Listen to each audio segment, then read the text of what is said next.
Alış-Sıra dağları ilə əhatə olunan, möhtəşəm şəlalələri, meşələri və tarixi mağaraları ilə bol olan Lerik rayonundayım. Salam. Yəqin ki, buradan sonraki yolumuzu yolsuzluq avtomobillə davam edəcəyik.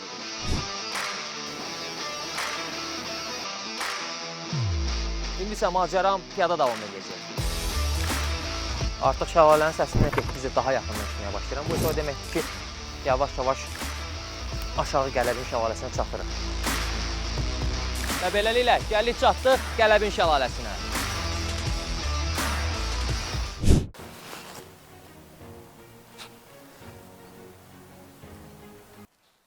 Bayaqdan səs eşidirəm.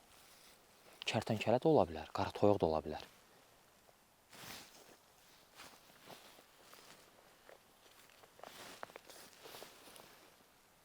Aha. Qara toyuq var orada. Bugün aç qalmayacaq. Operatorımın gözü gülür.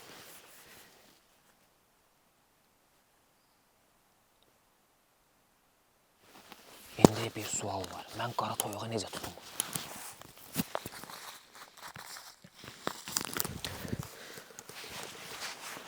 Daşla.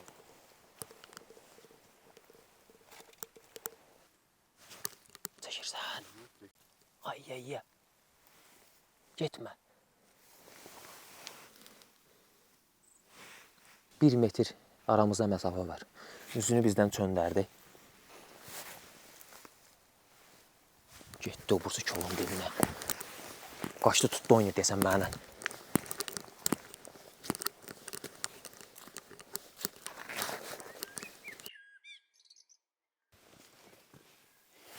Gəl bura. Bax. Ay. Hara getdi?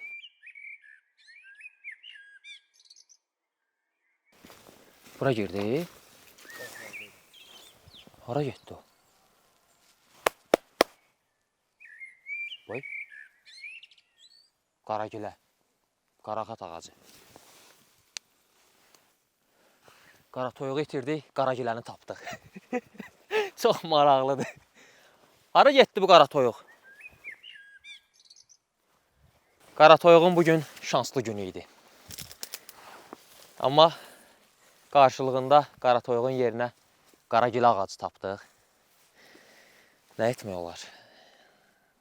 Kainatın, təbiətin bizə verdiyi bu paydan özümüzə bir hissə götürəcəyik.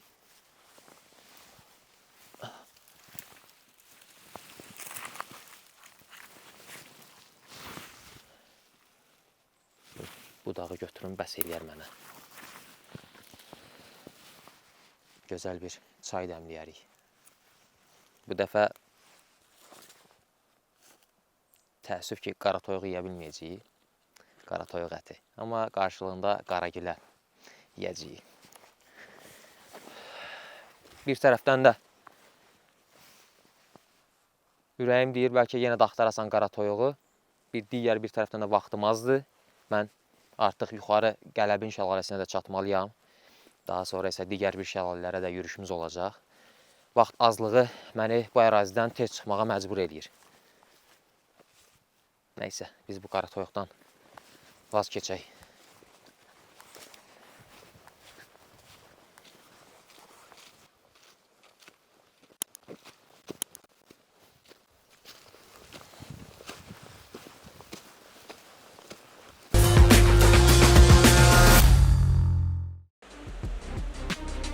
Bugünkü macəra xəritə üzərinə çox rahat görünürdü. Yəqin ki, xəritəni düzən şəxsin Lerikin yamaclarından xəbəri yoxdur. Qələbin şəlaləsindən başlamışıq. Lerikin sıx meşələri bizi ağuşuna alır.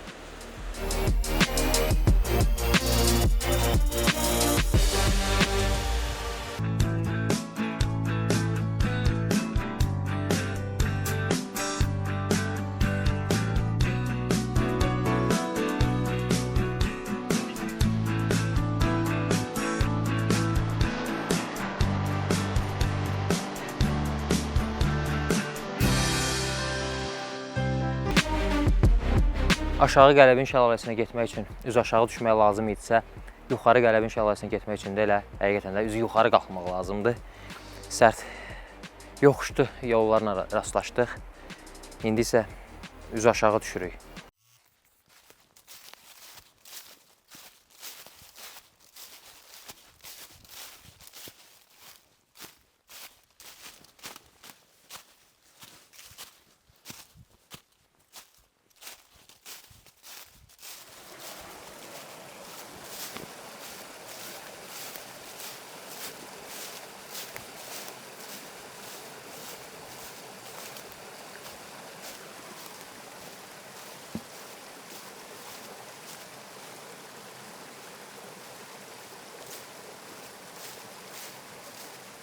Şəlalənin səsini artıq yaxından eşidirəm.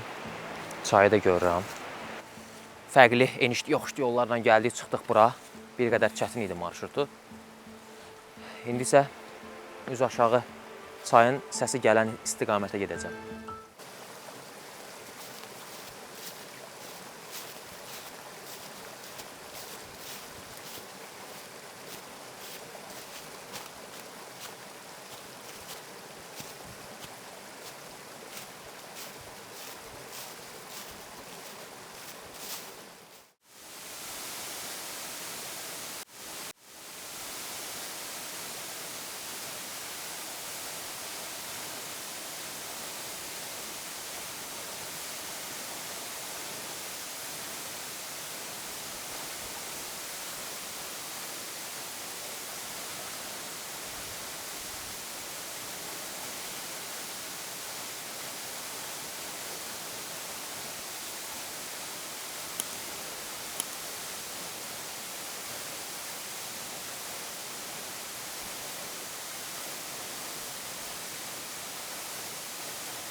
Və beləliklə gəlib çatdıq yuxarı Qələbin şəlaləsinə. Hündürlüyü təxminən 35-40 metrdir.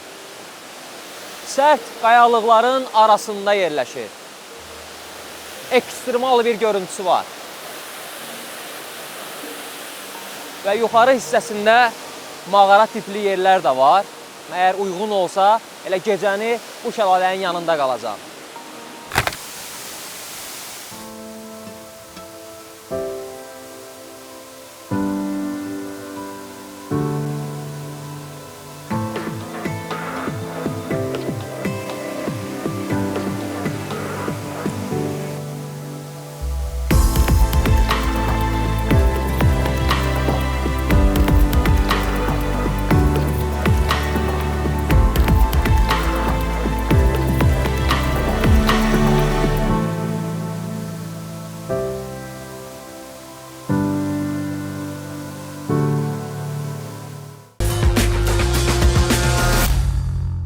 Yuxarı Qələbin şəlaləsinə gəlmək istəyənlər üçün məlumat vermək istəyirəm. Yenə də Piran kəndinə gəlmək lazımdır və Piran kəndindən Qələbin kəndinə qədər təxminən 8 kilometrlik bir məsafə var. Kənddən bura isə bu şəlaləyə piyada yol hardasa 1 kilometrdən çoxdur və yolun müəyyən bir hissəsi yoxuşlu və enişli yollardan ibarətdir və bura gələrkən nəzərə almalısınız yolun çətinliyini və bura gələrkən geyimlərinizə diqqət eləməyiniz vacibdir. Çünki sərt yoxuşlu enişli yollarda səhv ayaqqabı geyinərsinizsə, bu sizin üçün travma yarada bilər. Ona görə də bu məqamlara diqqət etməyiniz vacibdir.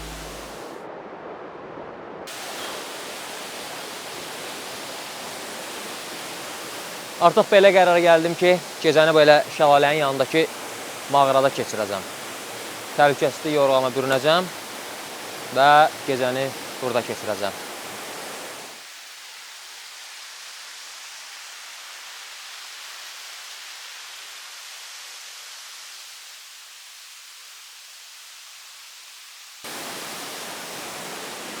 Yavaş-yavaş dincəlmək vaxtıdır. Enerjimi toplayım. Səhər tam gücümlə yoluma davam eləməliyəm. İndi isə elə burada Təhlükəsizlik yorğanıma bürünüm. Tam yatmayacağam. Sadəcə gecəni keçirəcəm. Yenə də həmişə olduğu kimi təhlükəsizlik yorğanı. Ən çətin anda, ən ekstremal vəziyyətdə sizə kömək olacaq. Hər bir təbiət sevərin, hər bir dağçının, təbiət yürüyüşünə çıxan hər bir kəsin cibində bu təhlükəsizlik yorğanı olmalıdır. Olmazsa olmaz dediyimiz bir əşyadır.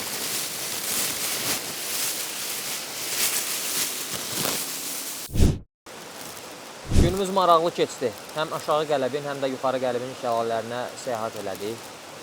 Macəra qarşında olduq. Bir-birindən gözəl, bir-birindən maraqlı şəlalələri sizə çəkdik, göstərdik. İndi isə gecəni keçirməliyəm bu mağarada. Bilmirəm necə olacaq. Amma mümkün qədər həm dincəlməliyəm, həm də qismən də olsa yatmalıyam. Belə vəziyyətdə yatmaq da təhlükəlidir. Ona görə də gecəni keçirib səhər yoluma davam edəcəm.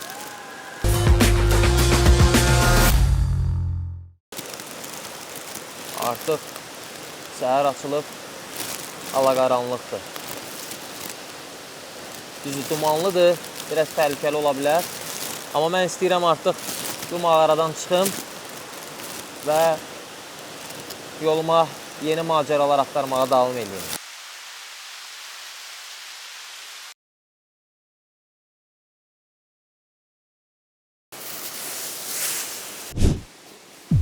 Of, başım. Artıq ilk zərbəni aldım. Gələn dəfə qalacağım yerdə gərək hündürlüyü biraz böyük götürüm ki, belə problemlərlə rastlaşmıyım. Şəlalə hələlik sağollaşaq.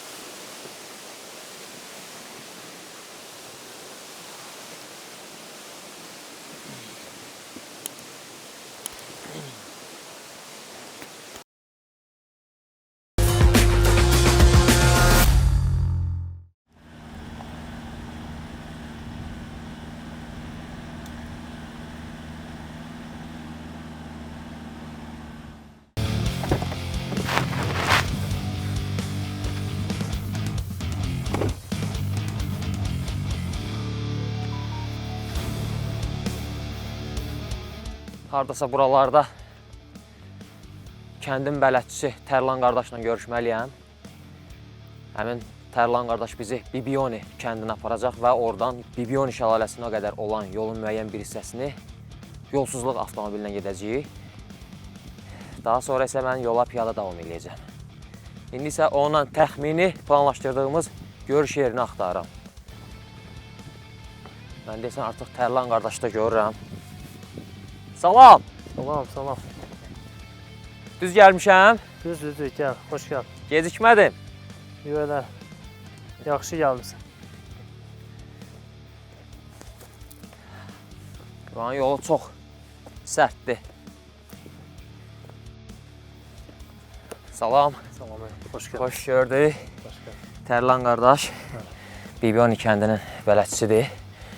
Bizə kömək eləyəcək yolun müəyyən bir hissəsini, şəlaləyə qədər olan yolun müəyyən bir hissəsini yolsuzluq avtomobilindən aparacaq. Biz hal-hazırda Bibioni kəndinin girişinə yaxın olan bir hissədəyik. Bəli. Bu dağların o biri tərəfində də Qələbin şəlaləsi. Təxmini bu səmtdə elə gəlmişsiniz. Mən də elə orada o dağları, meşələri aşağı gəldim, çıxdım Bibioni kəndinin yaxınlığına, giriş hissəsinə. İndi isə vaxt uzatmadan istəyirəm yolumuza davam eləyək, amma mən istəyirəm maşının bagaj hissəsində gedim. Olar, olar. Əgər mümkünsə, icazə verirsinizsə. O, xoşdur, necə istəyirsiniz elə. Çox. Allah.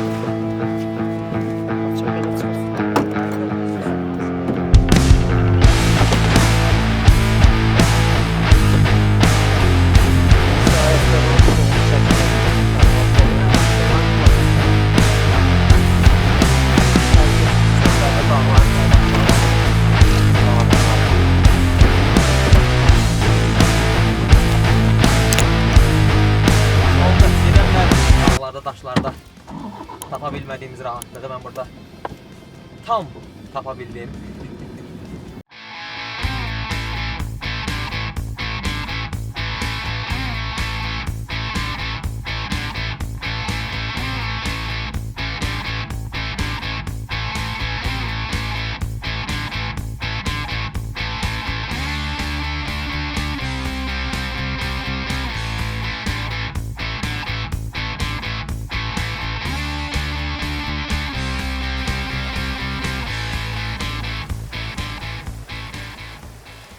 Artıq buradan yola piyada davam eləyəcəm.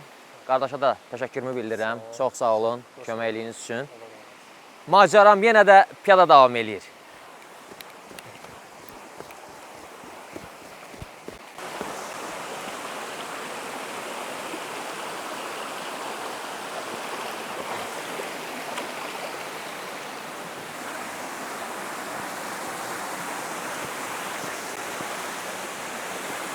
Artıq şəlaləni də görürük. Bibiyoni şəlaləsi, amma yerli sakinlər ora Bihoni və ya Bibhoni deyir. Ən qədim adı Bihonidir, yəni Talış dilindən tərcümədə soyuq bulaq anlamına gəlir. Bibhoni isə Talış dilindən tərcümədə heyva bulağı anlamına gəlir. Yerli sakinlər daha çox ora Bihoni və yaxud da Bibhoni adlandırır.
Macəra axtarışında 3-cü şəlalə səyahətim oldu və Bibihoni və ya Bibiyani şəlaləsindəyəm. Tarixi mənbələrə görə Bibihoni kəndi olub burada və orada çoxlu heyva bulaqları olub. Və onun adına əsasən bu şəlalənin adı Bibihoni, amma rəsmi mənbələrdə isə bu Bibiyani şəlaləsi adlandırılır.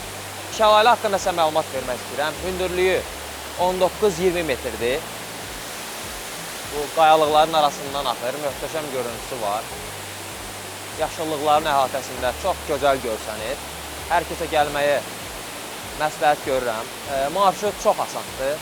Bura gəlmək üçün Lerik rayonunun Hamarmeşə kəndindən Bibiyani kəndinə gəlməlisiniz. Məsafə kəndin girişinə qədər 3 kilometr, şəlalənin yaxınlığına qədər isə 5,5 kilometrə yaxın bir məsafədir. Kəndin girişindən bura yaxşı olar ki, yolsuzluq şəraitinə uyğun olan bir avtomobillə gələsiniz. Belə olsa daha sizin üçün uyğun olar. Digər maşınlar üçün o qədər də uyğun hesab eləmirəm. Və gəlmək üçün hər kəsə uyğundur. Bir sona yaxın biraz çətinliyi var. Daşların üzərinə çıxarkən ehtiyatlı olun. Daşlar sürüşkən ola bilər. Üstündən davamlı olaraq su axdığına görə nisbətən sürüşkən ola bilər. Ona görə də bu məqama diqqət yetirməyiniz vacibdir. İndi isə Bibiyani şəlaləsindən Qələbin kəndinə doğru macərama davam edirəm.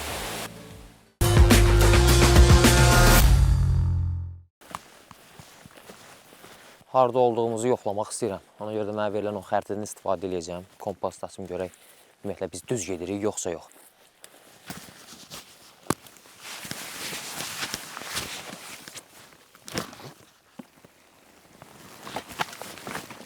Keç qurutmuyor. Saxlar ki.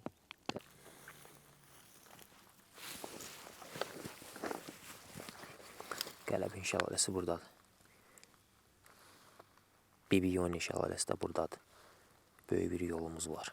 Baxaq görək biz hal-hazırda hardayıq və düz gedirikmi? Lerikin mərkəzdə buradadır. Lerikin cənub şərqində Qələbin şəlaləsi və Bibiyoni şəlaləsi yerləşir. Artıq cənub şərq istiqamətində hərəkət eləməliyik. Bir qədər havanın dumanlı olması mənə çox çaşdırır. Yaxşı görmək olmur. Ona görə də kompas və xəritədən istifadə edəcəyik. Onun üçün ilk növbədə düz bir yer lazımdır. Baxaq görək nə qədər bizə kömək ola biləcək bu xəritə. Bu da şimal bu istiqamətdir, cənub bu tərəfdir, cənub şərq. Biz bu istiqamətdə hərəkət eləməliyik. Kompas çalışmaq lazımdır düz yerə qoyaq və o düz yer altı nə qədər düz olarsa istiqamətdə o qədər dəqiq göstərəcək. Ona görə də mən stakanımdan istifadə elədim və indiki hərəkət istiqamətim cənub-şərq tərəfi olmalıdır. Qələbin kəndinə doğru. Və ona görə də mən kompasım hal-hazırda şimalı bu istiqamətdə göstərir. Cənubu bu, şərq, qərb. Və mən cənub-şərq istiqamətində hərəkət eləməliyəm. Ona görə də və nəzərə alsaq ki, cənub oradır, şərq və qərb belədir və mən birinci növbədə cənub istiqamətində hərəkət eləməliyəm. Və hardasa bir 5 kilometrdən sonra, çünki hal-hazırda da mən yolun müəyyən bir hissəsini gəlmişəm. Təxmin edirəm ki, bir 5 kilometrdən sonra artıq şərqə doğru hərəkətimi dəyişməliyəm. İndi qalır hərəkət eləmək və bunun doğru və ya yanlış olduğunu bilmək. Ümid edirəm ki, Qələbin kəndinə çata biləcəyik. Çünki bizi orada həm kənd bələdçisi, həm də icra nümayəndəsi gözləyir. Oldu, getdik.